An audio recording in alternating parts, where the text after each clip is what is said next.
In 2007, a lone elephant named Mara undertook a journey that baffled scientists.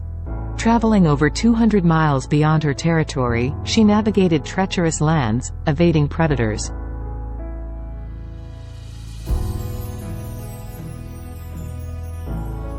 Yet, she pressed on.